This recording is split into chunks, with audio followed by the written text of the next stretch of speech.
డైరెక్ట్‌గా మన కరెంట్ బిల్లుల్లో ఛార్జీలు పెంచితే ఎట్టుంటదో చూసారు గాబట్టి, ట్రూ అప్‌ని కాస్త ట్రూ డౌన్ అని రాసి, ఆ కిందేమో జులై 2023 మే 2023 ఇట్లాంటిది అడ్జస్ట్ చేస్తున్నాం అంటూ ఓ పక్కన బాదుతున్నారు.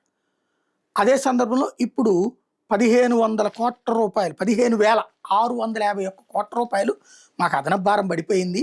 మేము అనుకున్న దానికంటే ఎక్కువ ఖర్చు అయిపోయింది. ఎక్కువ ఖర్చు కరెంట్ కొన్నాం. కాబట్టి ఇదంతా జనాల దగ్గరనే మేము బాదాలి. అయితే ప్రభుత్వం ఏమో జనాల దగ్గరొద్దు వ్యాపారుల దగ్గర పెంచమంటోంది. వ్యాపారుల మీద వేస్తాం. జనాల దగ్గర అంటే డైరెక్ట్‌గా ఇంటికి కాకుండా షాపులకి, పరిశ్రమలకి వేస్తాం. అనుమతించండి అని అడుగుతోంది ఏదైతే కరెంట్ డిపార్ట్మెంట్. దానికి ఇవాళ, రేపు 2 రోజుల పాటు కూడా తుమ్మలపల్లి కళాక్షేత్రం విజయవాడలో పబ్లిక్ ఎవరికి అసలు ఇట్లాంటి తమ ఒపీనియన్ వింటారని గాని, ఆ ఒపీనియన్ ఆధారంగా నిర్ణయాలు తీసుకుంటారని గాని తెలీదు. కేవలం పాపం ఏ కమ్యూనిస్ట్‌లో వెళ్లి చెప్పొస్తుంటారు అంతే.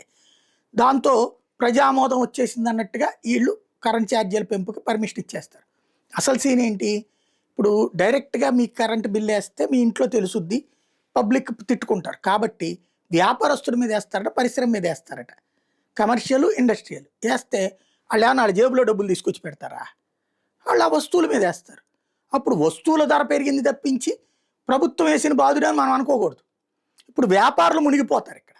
వ్యాపారులు నష్టపోతారు. పారిశ్రామికవేత్తలు నష్టపోతారు. అది కరెక్టా? ఈ సబ్సిడీలు ఎవరు పెట్టారు? మీరు పెట్టారు. భరించాల్సింది ఎవరు? మీరు. దాని మీద లోన్లు తీసుకుంటే ఎవరిది భారం? నువ్వేమో పక్కన మాకందరికి ఏమని చెప్తున్నారు ప్రభుత్వాలు? 2.5కే కొన్నాం, 3.5కే కొన్నాం. వాడు 5కి కొంటే మేము 2కి కొన్నాం. వాడు 7కి కొంటే మేము 3కి కొన్నాం అంటాం. నాకు తగ్గాలి కదా అది.